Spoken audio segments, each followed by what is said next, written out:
তো গাইস, আমি প্রত্যেকদিন কি খাই চলো আজকে তোমাদের দেখাবো।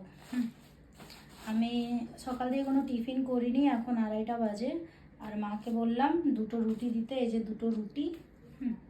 আর এই যে অল্প একটু আলু ভাজা। আর ভাত খাবো না এখন, খালি প্লাস্টিক কিছু নাই। তো এটাই হচ্ছে খাবার। জানি না কতটা কি খেতে পারবো, চলো যতটা খাই তোমাদেরকে ততটাই দেখাবো। খেয়ে নিই। ভেবেছিলাম 2টো রুটি খেতে পারবো না, কিন্তু খেয়ে নিলাম। ওই যে প্লাস্টিকটা রেখে দিয়েছি, খাওয়া হয়ে গেছে, ডান। এখন যেন আমার খাওয়া দাওয়া একদমই কমে গেছে, কারণ কিছু খেতে ভালো লাগে না। সকাল থেকে টিফিন করিনি, ভাবতে পারছো? সেই সকাল থেকে টিফিন করিনি। এখন বাজে দুপুর 3টে বেজে গেছে। হ্যাঁ, 3টে বাজে। 3টে বাজে, এখন আমি 2টো রুটি খেলাম। সকাল থেকে কিছু খাইনি, কিন্তু জলও খাইনি। তাহলে একটু রোগা হচ্ছে আর কি। ভালোই আছে, একটু টেনশনও আছে, একটু রোগাও হচ্ছে, একটু শরীরও ভালো থাকবে, মেনটেন থাকবে। শরীর খারাপ করবে না মনে হয় না।